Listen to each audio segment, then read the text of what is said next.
I think I get the amazing honor to bring on Professor John Powell.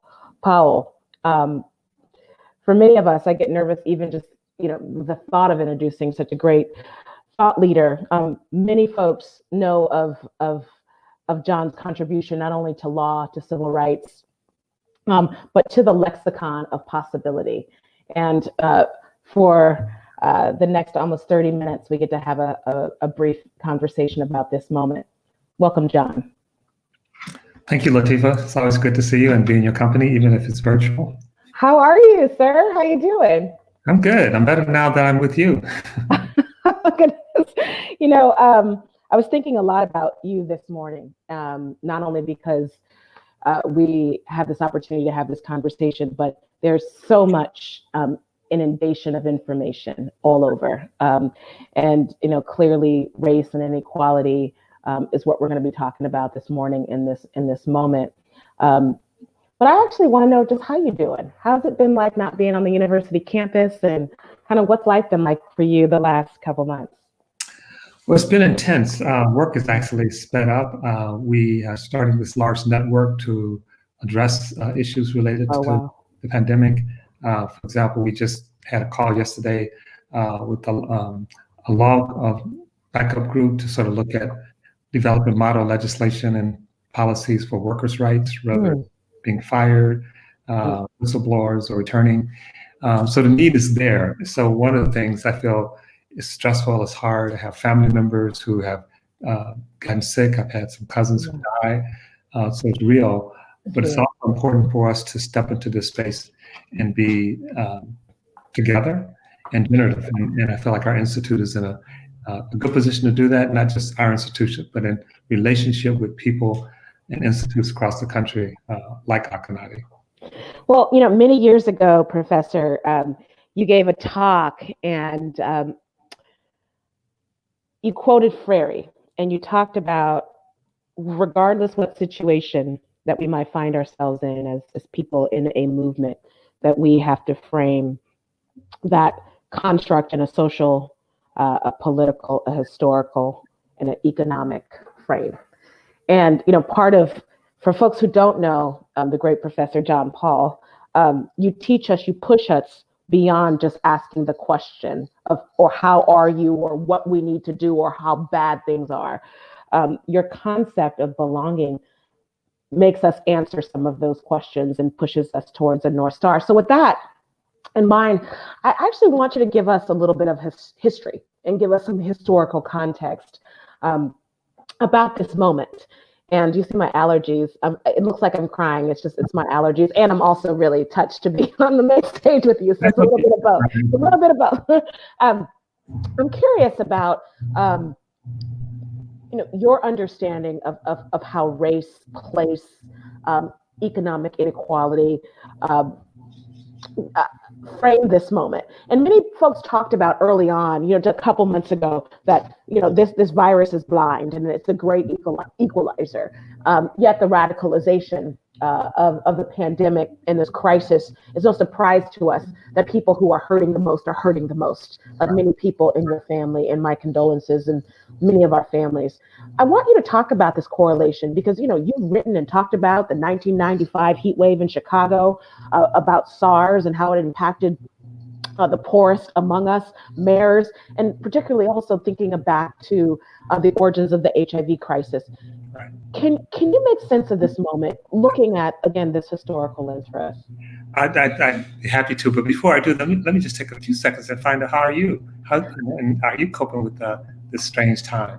I opened my windows and I have really bad allergies. It's crazy. We can't really be outside that much. But I have a daughter and one going to law school. And I have two kids, a little girl and a big girl. I was a young mom, and now I'm doing it all over again. So it's a really unique time, but I do feel for those of us who have this incredible privilege to still be able to work, that my new job is to listen more than to talk, which is a new job. So I'm glad I just get to listen to you for the next few minutes. I feel like this is a learning opportunity in so many deep ways for all of us, to understand, and for me, how vulnerable we are the planet is powerful. And it's brought us to our knees. And so these moments like today give us that opportunity to hear from folks who have spent their life thinking and moving. So I'm blessed. Thank you, sir. So as you suggested, this pandemic, first of all, it wasn't a surprise. There have been people writing about the coming pandemic, and I should say this is not the last. Even if we get past this coronavirus 19, there will be more. Conditions are such that we'll have more pandemics. But also this pandemic sits in terms of a larger constellation of crises. And if we think of someone, a good friend of mine, Naomi Klein, in her writings about shock doctrine, she talks about when there's a crisis. And as we know, crisis comes from the Greek word, and it means turning point. And so something's going to happen beyond just the crisis itself. And the crisis is serious, but it also shakes people up. So part of the thing is, what do we do in response to the crisis? Oftentimes we come out of a crisis very different than the way we go in, as people, as society, as structures, and sometimes it's much worse. And occasionally it's better.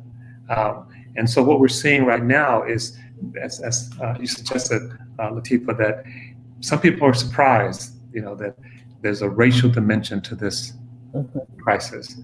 I was waiting. We were one of the first groups to really push on data, and I would encourage you to go to our website, the Greenlining Institute. We have interactive maps. But I was pushing my staff, saying we got to get data on people of color. We need data on Native Americans. We're talking about setting a table, which I call COVID disaggregated. When you aggregate the data, you don't actually get all the information. When you disaggregate the data, you see the disabled community, you see the Native American community, you see abused moms, you see trans communities being devastated in a way that the general narrative does not capture. And I'm not suggesting that white people or straight people are not suffering, but the level of suffering, what I call surplus suffering, is profound. And we also see the country sort of turning its back on people of color.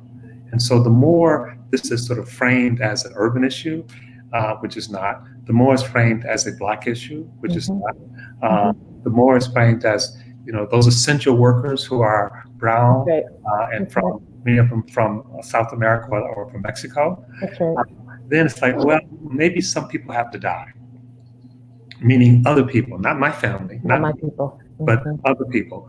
And so I think it's really important to sort of think about like the pandemic of 1918, which killed 50 million people. That was just at the World War I. World War I was a devastating thing. It killed 16 million people. The pandemic killed 50 million people. And again, the government was missing in action. One of the reasons 600,000 people died in the United States, but the government kept the pandemic a secret to a large number of people. We turn to things like the Great Depression. And the Great Depression didn't do everything, but it did change the country. We didn't have mortgages in a way that we do today. We didn't have unemployment insurance. We didn't have unions to speak of. And all of that changed as a result of the Great Depression.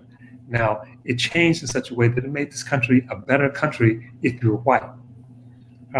It didn't do the same kind of things for people of color.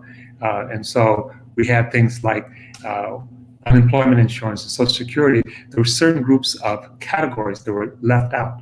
And two of the large categories was if you were a domestic worker or if you were a farm worker. That's right, yes. So with that, it's interesting that, you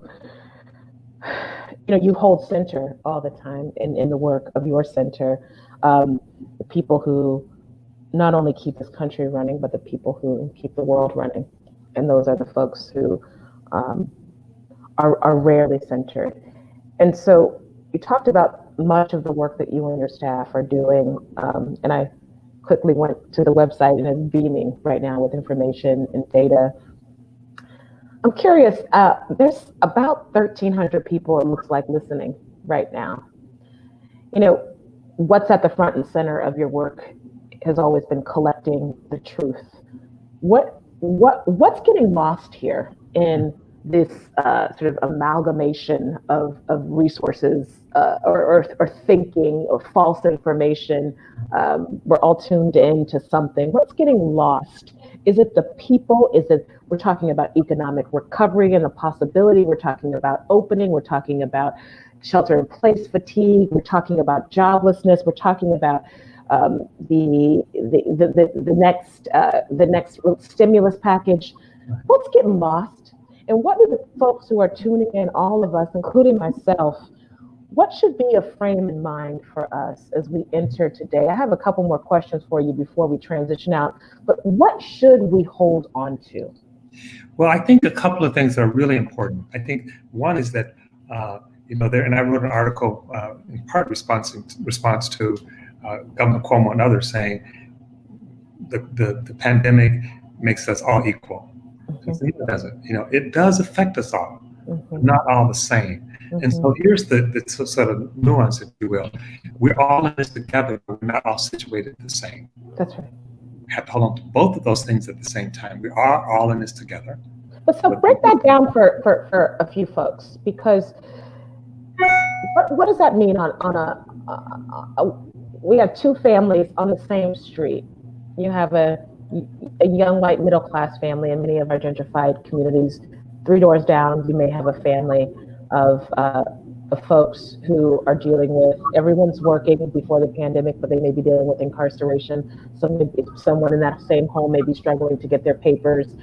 You have a mom who might be working 3 jobs that automatically ended on the day shelter in place was ordered. What are these dimensions that you're talking about? Give some examples. So in the introduction to you, Lateefah, was mentioned your focus on structural racism, what I prefer to call structural racialization, but mm-hmm. the point is that structures matter. So for example, we think about another crisis, we think about Katrina. The strategy for avoiding the hurricane was to get in your car and drive away. And then we watched the hurricane come and the levees break, and we watched hundreds and hundreds of Black people stranded on top of roofs. And the initial narrative was contrary Black people. We told them to leave, get in the car, go someplace, stay with a family member or in a hotel, and they didn't do it. And so some of the white pundits, some of the more reactionary pundits said, the government should have a responsibility to help these people. It's their fault. So that's a narrative that we're seeing already in terms of people need to stop smoking, and people need to exercise, people need to get rid of diabetes. And at the same time, though, we didn't pay attention to the fact that get in your car and leave. That 35% of Black people in New Orleans didn't have a car. And so, yes, the hurricane and the floods affected all of New Orleans. But if you didn't have a car, and the strategy for getting out of New Orleans was to get in your car, take your credit card, and go to a hotel, that's not available to some people. Absolutely. And similarly, when we say to people in New York, stay 6 feet away. That's right. In New York, staying 6 feet away is no small task. It's impossible. In India, it's a huge problem trying to get people, or if you live in a household with 5 other people or 6 other people. And so people are not situated the same. Yes, we're all affected, but we're not affected the same. And so the interventions, even at a structural level, wash your hands. 35% of people on the Navajo Nation don't have running water.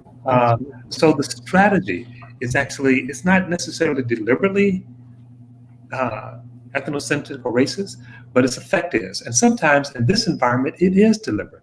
Right. And so even on the phone, you have folks from the business community. Many of our sponsors today, are from the financial community. You have electeds listening. With that reality, and from your example, I think of a woman that contacted me who is a security guard. She has 3 children and she lives in East Oakland. And all of her babies, she's a single mother, they're in grade school.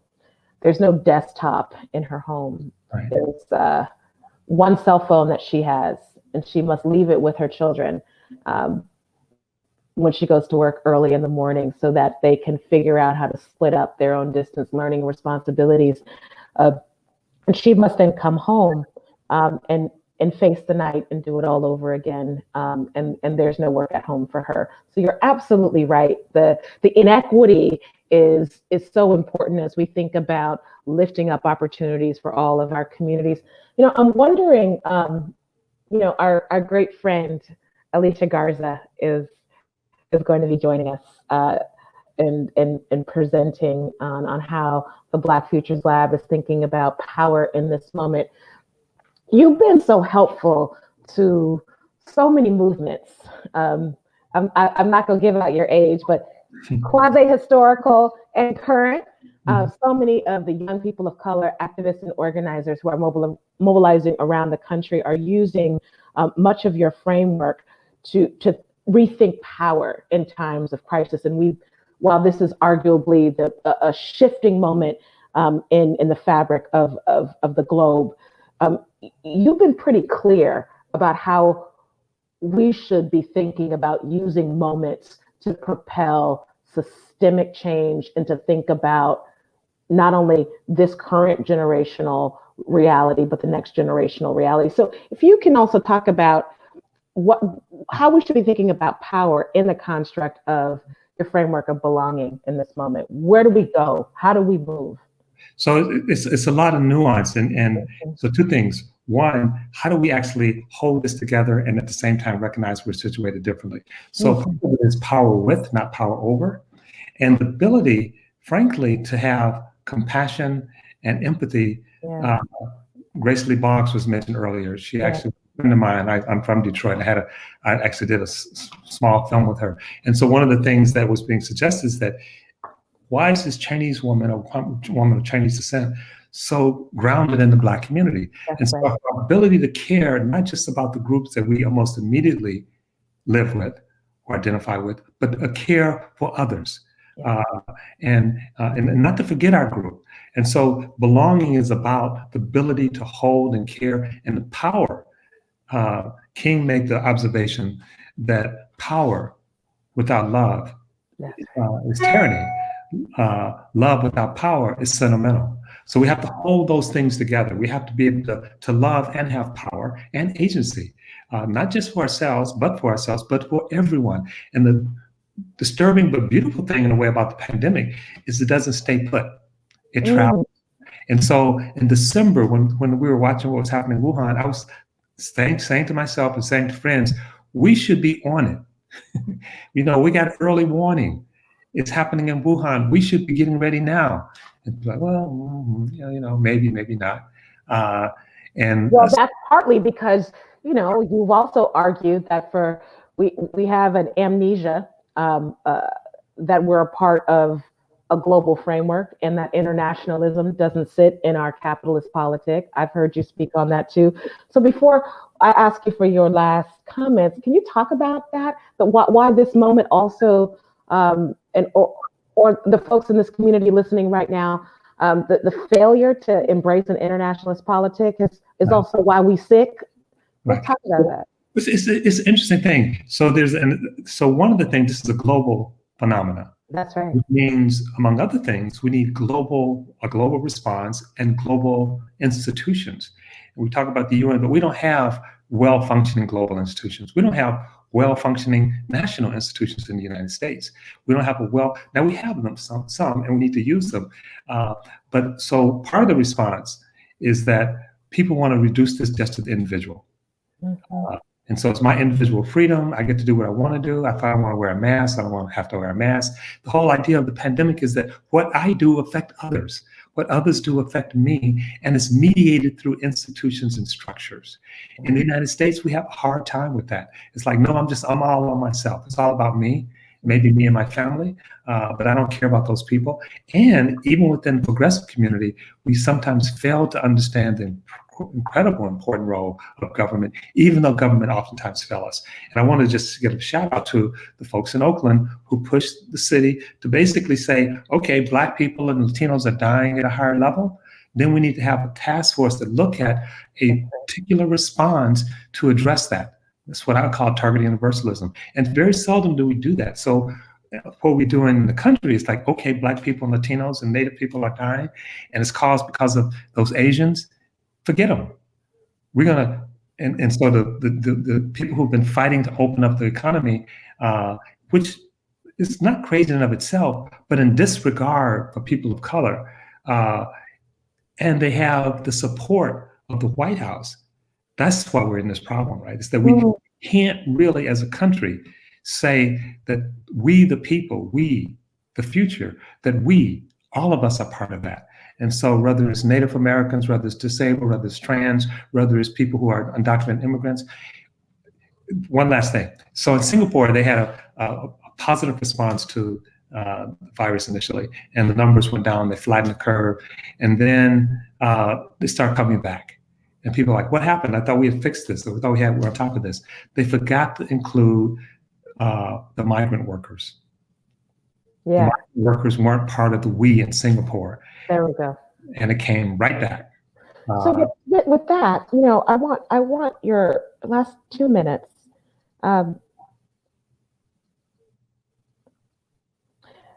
This moment is going to be shaped by people who believe in justice. What's your love letter to them? The organizers, the young policymakers, the incarcerated, the folks who believe in that North Star of another world, a world where we all deeply can coexist with peace and justice. What's your love letter to them? First of all, thank you. Because as Cornel West says, justice is the public face of love. So thank you for loving. And we have to continue to love, including loving ourselves, because sometimes frontline workers, as we saw in Black Lives Matter, a lot of times people burn out. And so you have to actually surround yourself and take care of yourself and have others take care of you. None of us can take care of ourselves by ourselves. So do something kind for yourself, but do something with other people. Don't fall into the trap of social distance. It's actually physical distance and social solidarity. And you had a DJ opening up. The cultural piece is important. The spiritual piece is important. And one of the things is actually, again, there's some silver linings. If we can bend this and make this into something really wonderful in terms of recognizing each other, in terms of remembering the earth, we don't survive if the earth doesn't survive. But again, your work, do it, but also bring a little joy and a little time to sort of step back occasionally. That may be hard if you have 3 children at home and someone's sick, but look for those silver linings, which are more than just linings. Sir, every single time we have an opportunity to be in space with you, we're reminded what radical academia can be, what the study of the law should look like. You frame our world in a way that feels real, that is centered in spirit, in love, in rigor, in inquiry. And for everyone listening here today, we thank you so very, very much. Can you say your website again for folks who aren't familiar with the center? There's so much information there. It's the Othering and Belonging Institute. I think it's otheringbelonginginstitute.org. But if you go on the Google search, just Othering and Belonging Institute, it'll come up.